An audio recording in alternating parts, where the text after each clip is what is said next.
O worship the King, all glorious above, and gratefully sing his wonderful love. To God be the glory, great things he hath done. So loved he the world that he gave us his Son. Both of these songs have really put us in a mind of worship, a mind of focusing on God.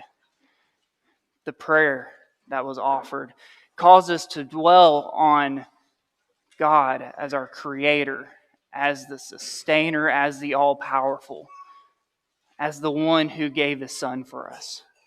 That's why we're here, to worship the God who has given us so much.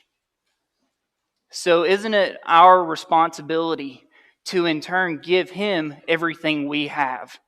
Give him the best service that we can. How do we do that? It's not by having perfect pitch. It's not by offering eloquent prayers. It's in here. Our preparation for worship is in our hearts, and a prepared heart is a worshipful heart.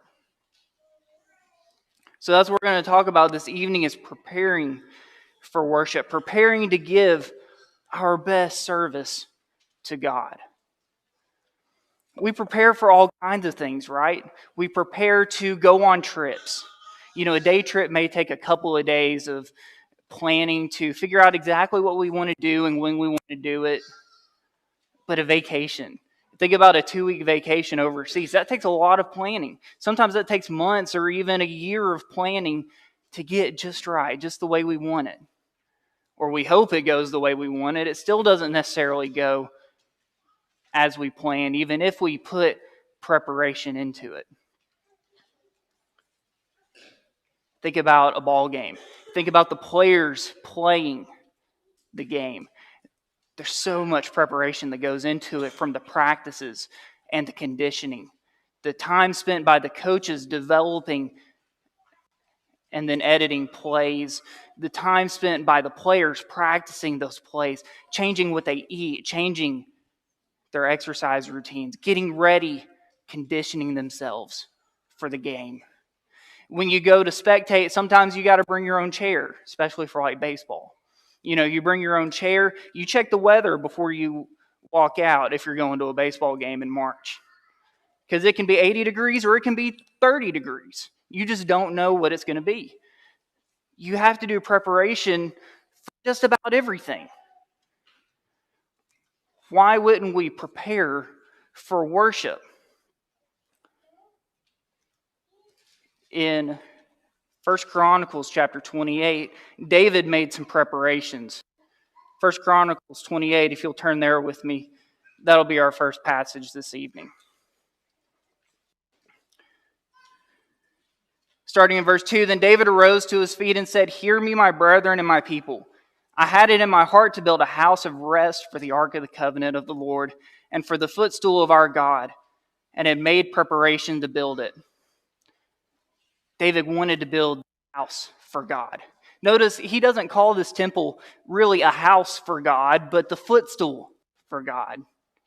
He knows that this building, as majestic as it was, as fantastic by worldly standards and pure by God's standards it couldn't contain God, and David was aware of that. But notice it says he made preparations to build it. Well, we find out in 1 Chronicles 17 that David wasn't even going to be the one to build it. He's in his house of cedar, and he says the house of God, or the ark of God, is in a tent while I'm in this house. He goes to Nathan and says, I want to build a house for God. Nathan says, Go do it. God is with you. But God comes to Nathan and says, David will not build this house for me. So then Nathan takes that message back to David.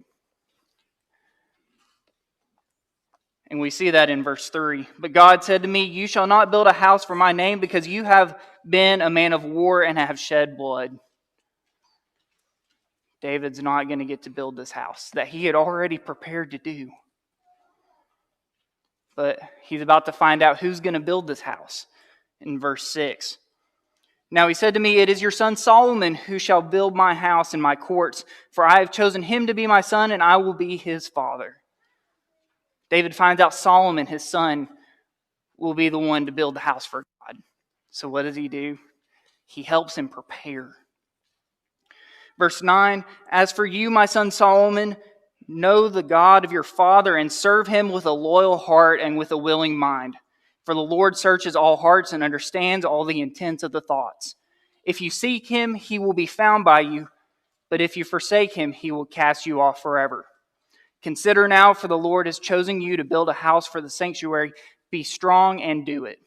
In front of the nobles, in front of the people, he charges Solomon, "Follow the Lord your God, and he will be with you. And build this house for his name." Well, that's not all he does. Starting in verse 11, "Then David gave his son Solomon the plans for the vestibule, its houses, its treasuries, its upper chambers, its inner chambers, the place of the mercy seat, and the plans for all that he had by the spirit of the courts of the house of the Lord, of all the chambers all around, of the treasuries of the house of God, and of the treasuries for the dedicated things." Verse 14, "He gave gold by weight for things of gold, for all articles used in every kind of service, also silver for all articles of silver by weight, for all articles used in every kind of service." Then in verse 21, "Here are the divisions of the priests and the Levites for all the service of the house of God. And every willing craftsman will be with you for all manner of workmanship. For every kind of service, also the leaders and all the people will be completely at your command." David has thoroughly prepared Solomon for this work. He charged him to follow God and keep his commandments. And then he gave him everything he needed, from the plans to the precious metals. David prepared to build this house, and he prepared Solomon to build it. Preparations is just as important for us as it was for David in this case. We're preparing to honor the God who has done so much for us. Great things he has promised, great things he has done. Many things have been prepared for us to be here this morning. Just take observing the Lord's Supper. Trays had to be bought. Then someone had to come up here and fill those trays. In addition to that, someone had to buy the supplies to fill those trays. Then someone was assigned to prepare and give a talk before the Lord's Supper to focus our minds. In addition to that, men were prepared to pass the trays. All this and more was done for one act of worship. Then multiply that by everything else we do. We have a sound system. We have pews that we sit on in an air-conditioned building. We have songbooks, PowerPoints that make it even easier. All this is done to make our worship better. The elders and deacons together have given us what we need, far beyond what we need to worship. Now it's our turn to fill our responsibility of preparing ourselves to worship God. And there's a lot to it we'll see as we go through the lesson. Most of us would say that coming to worship is the most important part of our week. It's the most important thing we do. But what does our preparation say? Are we preparing more for worship on Sunday morning or for the ball game on Friday night?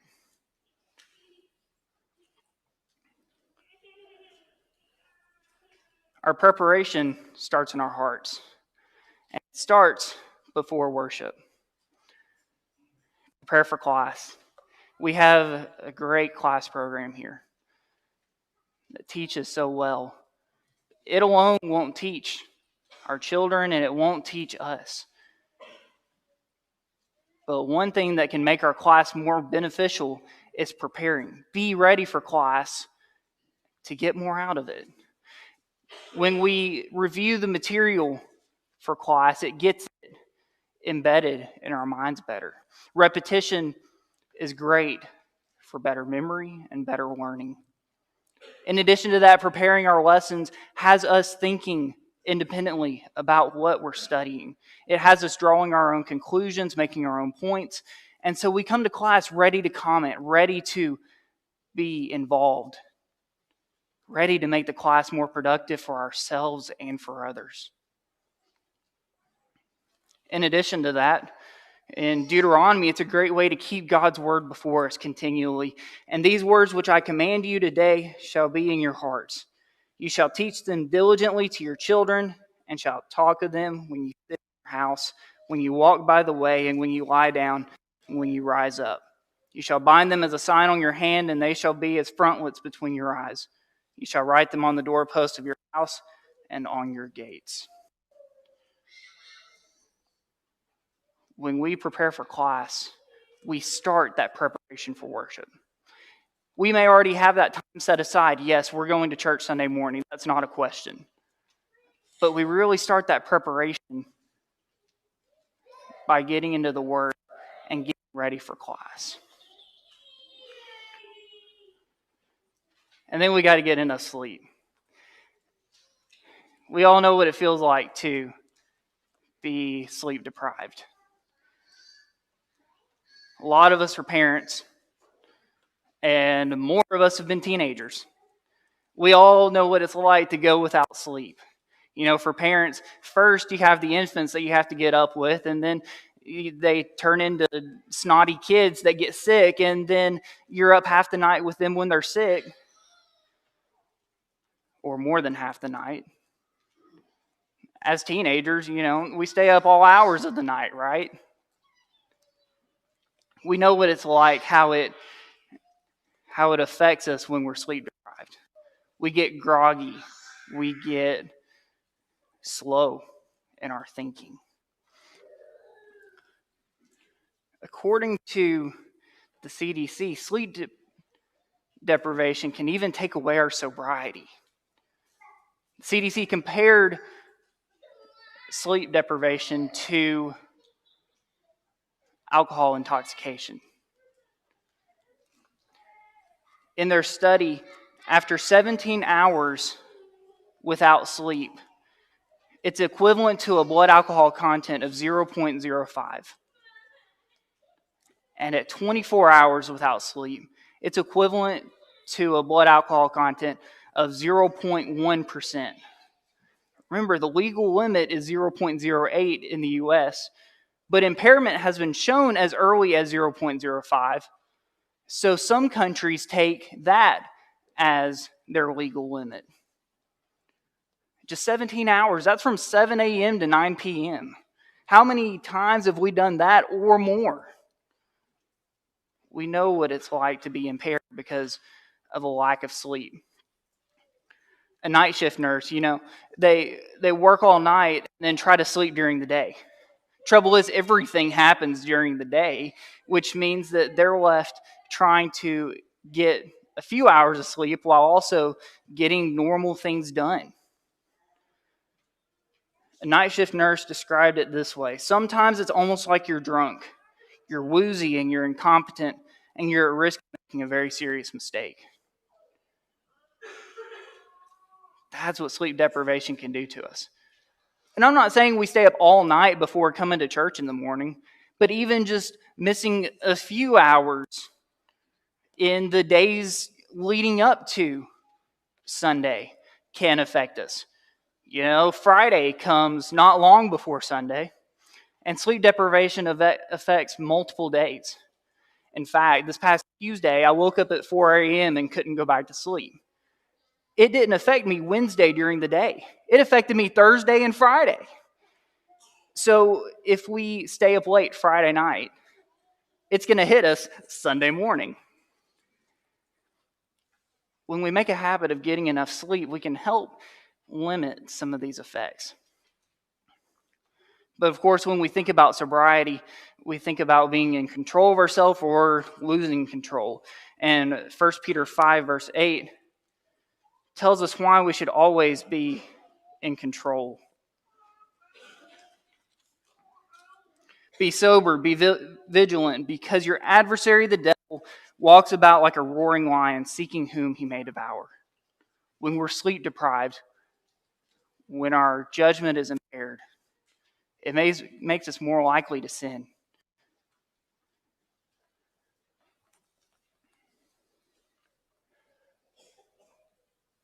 So if we go long enough without sleep, then it affects days and weeks and even months. Try to make a habit of getting enough sleep that you can be clear-headed coming into worship so that we can give our best service. And then make an effort to be on time. Be punctual. Psalm 122, verse 1, David says, I was glad when they said to me, let us go to the house of the Lord.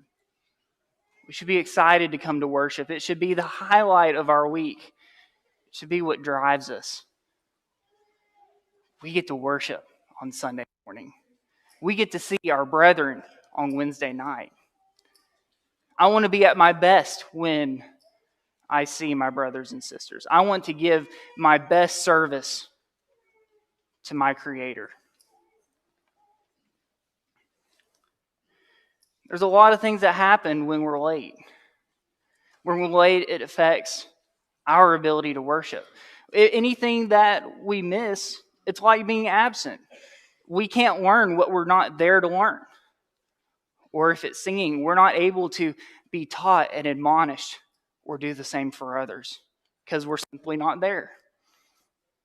When we do come in late, it's very possible that we're going to distract others, very likely, unless we sit in the very back. So we need to be cognizant of others when thinking about when we'll arrive. In addition to that, when we get here, we kind of have to sort ourselves, get ourselves ready for worship once we get here. One of my nursing instructors once said, if you're late to start your shift or rushing to get there on time, then you're going to be rushing around and feeling late all day. The same goes for most people in anything, not just nursing. If you're running behind, you feel rushed and you feel like everything is going too fast for you to really keep up with. That's just as true here in the worship as it is anywhere else. And if you come in the middle of services, you're coming into the middle of a thought more than likely. You're in the middle of a song or in the middle of a lesson. And trying to catch up to a thought, trying to catch up to where everyone else is, takes time, which puts you further behind. It's hard to catch up and be involved and be productive and able to worship when we come in late. Obviously, there's things that happen that keep us from being here on time or ready to start when the service starts every time. That shouldn't discourage us, but instead should be an opportunity for us to identify what happened and make efforts to keep that from happening again.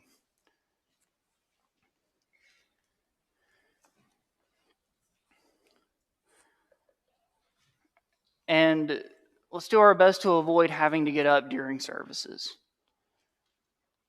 because it's very similar to being late. When we get up during services, we're removing ourselves from the worship temporarily, which means everything that applies to being late applies to when we come back into the room. We have the potential of disturbing others. We interrupt our ability to worship, and we have to catch up to what's going on. I know there's medical problems and things that make it to where some people have to get up, even on a regular basis. And that's understandable and unavoidable. But sometimes it's things that we can't avoid, that can be put off for a few minutes. And then we can take care of it after services. Or maybe taking care of it before services can help prevent having to deal with it during services.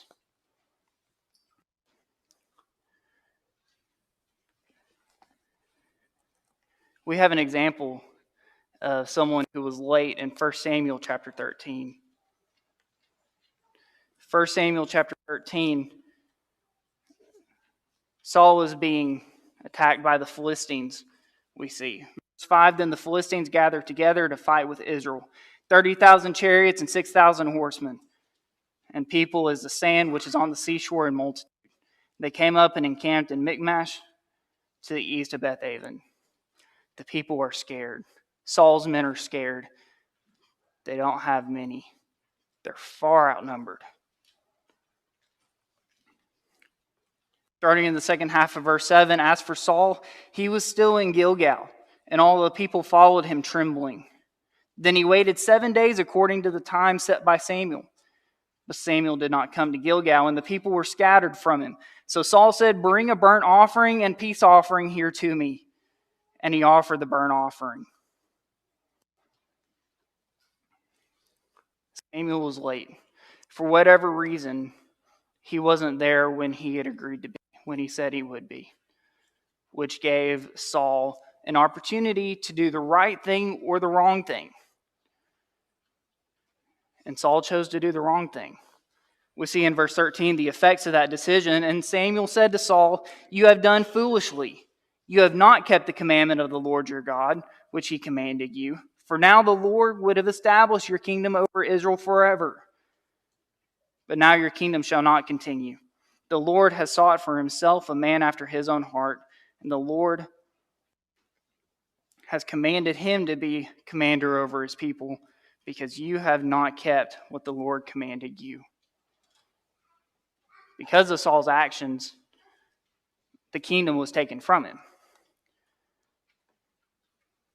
But the opportunity wouldn't have arisen if Samuel hadn't been late. Now, based on who Saul was, he would have messed up somewhere else very soon, as he did with the Amalekites. But Samuel being late opened up Saul to trouble. A few years ago, I got the opportunity to go to my first college football game. I thought that was the coolest thing in the world.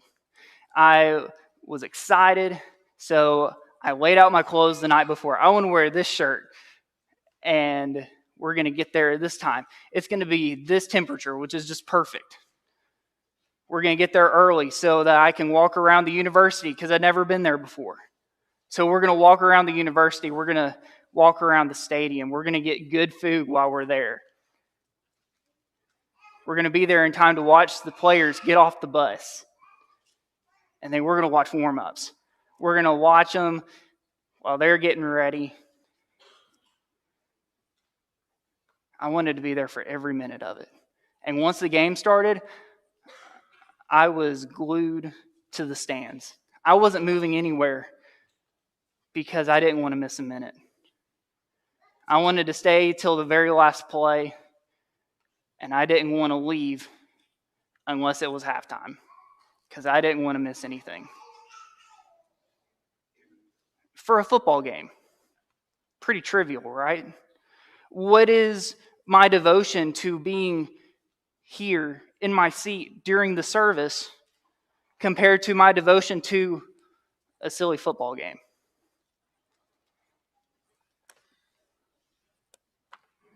Let's all have that same eagerness for worship each week, because what we're doing is so important, so monumental each week.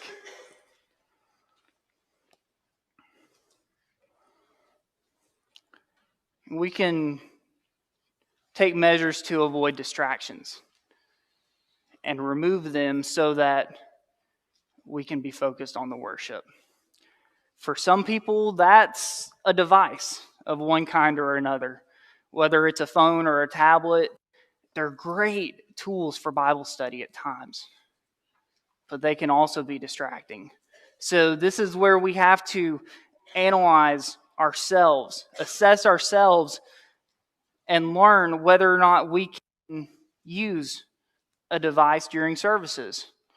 If a notification has to be chased every time it pops up, then maybe not. Maybe we should stick to a paper Bible in the services and use our devices at home for deeper Bible study. Now, some people can use tablets without any trouble, and there's ways to silence devices so that they don't cause trouble. But for some, it's just too tempting to scroll between apps,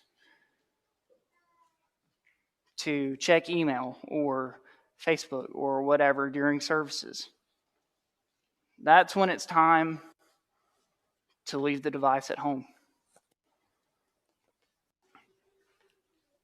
Martha became distracted in Luke chapter 10. We'll see that she was distracted with service. We think of serving as a good thing, right? Let's see what Jesus has to say. Start in verse 38. Now it happened as they went that he entered a certain village, and a certain woman named Martha welcomed him into her house. And she had a sister called Mary, who also sat at Jesus' feet and heard his word. But Martha was distracted with much serving, and she approached him and said, Lord, do you not care that my sister has left me to serve alone? Therefore tell her to help me. Jesus answered and said to her, Martha, Martha, you are worried and troubled about many things, but one thing is needed, and Mary has chosen that good part, which will not be taken away from her. As a high schooler, we went to people's houses all the time, every second and fourth Sunday after services for a Bible study. And the women were kind of bouncing in and out a lot of the times between the doorway and the food. And that's kind of what I imagine Martha was doing. Martha, I can imagine her bouncing back and forth between the food and listening to Jesus. And she said, I need Mary to help me. But Jesus' response was that Mary has chosen the good part, which shall not be taken away. Martha was distracted by service. How many of us can say that? We're being distracted from worship by service instead of by something unprofitable.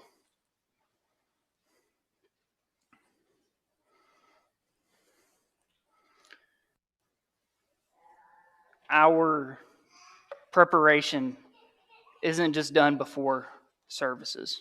It's not just done before worship, but it's in every day. And we see that in the lives of the apostles and the brethren. In Acts chapter 2, the church is brand new. Brand new, and we see what they're doing. Now all who believed were together and had all things in common, and sold their possessions and goods, and divided them among all as anyone had need. So continuing daily with one accord in the temple and breaking bread from house to house, they ate their food with gladness and simplicity of heart, praising God and having favor with all the people. The Lord added to the church daily those who were being saved. There's a few things going on here that I want to point out. First of all, they're spending time together, and so they know each other's needs. If they're not spending this quality time together, then they won't know what their brothers and sisters need. Spending this time together also lets them see the need instead of just hearing about it. It's something to hear about a need and be like, oh, that's a sad situation. what can I do about it from afar? It's something else entirely to be inside the situation and be seeing the need as it's right in front of your face. So what did they do? They sold their possessions and goods and divided them among all as anyone had need. In addition to that, they were continuing daily with one accord. They were together. They were united in the temple and in each other's homes, breaking bread from house to house, eating with simplicity of heart, gladness and simplicity of heart, and praising God and having favor with all the people. What happened as a result of that? The church grew daily. God was adding the saved daily. So through their actions, through their camaraderie, through their unity, the church was spreading.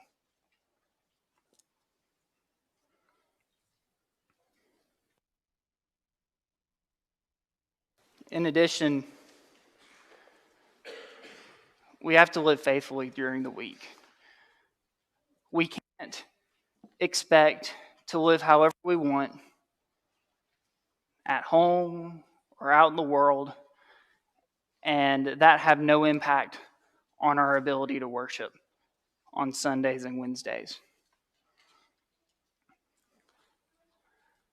Ephesians 4, starting in 17, "This I say therefore and testify in the Lord, that you should no longer walk as the rest of the Gentiles walk, in the futility of their mind, having their understanding darkened, being alienated from the life of God because of the ignorance that is in them, because of the blindness of their heart, who being past feeling have given themselves over to lewdness, to work all uncleanness with greediness."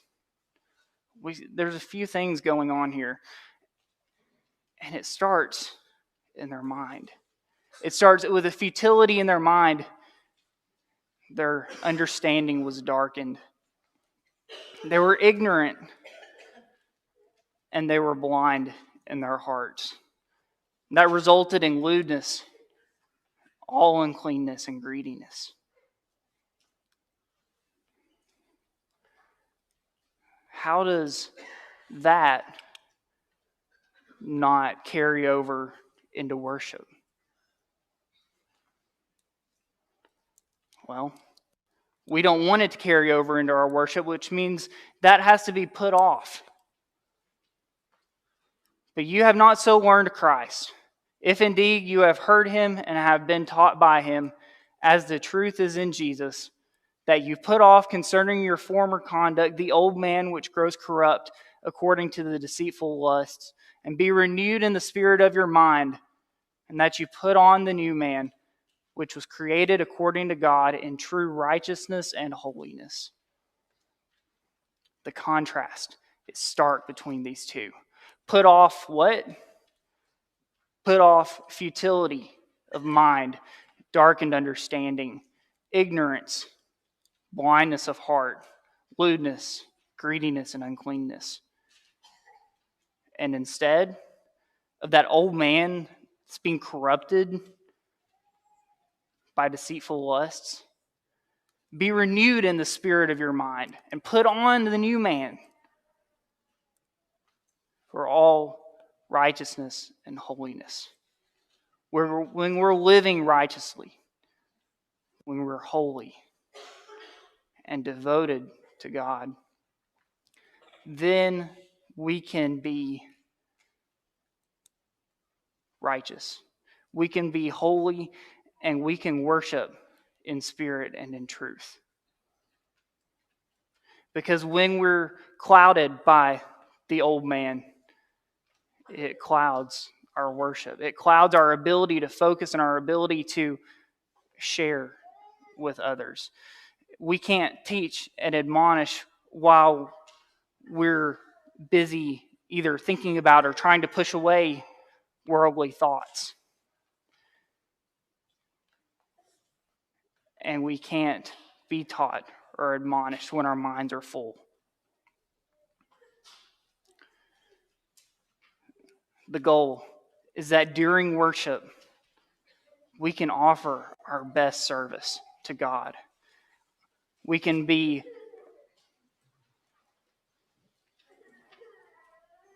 helpful to each other and help each other grow. So which man, the new or the old, was reflected while you were getting ready this morning? Which man was reflected in your worship today? Were you able to be engaged and productive from the start? Or did it take you a few minutes to get into the worship? What are the weaknesses? What caused that to happen? And what can be changed to get ready for the next service? To have a better worship for yourself, for God, and for our brethren. Well, if you're not a Christian, you can do all the preparation in the world, but it'll all be futile. You may learn. You may be thinking in your mind, I need to make changes, and great, that preparation helped you. But until you make the commitment, until you make that change in your life, preparation has little value. Maybe the old man was reflected in not just your preparation, but in every aspect of your life or other aspects. And you need the prayers of the congregation, and you need to repent. If we can help you this evening, please come as we stand and sing together.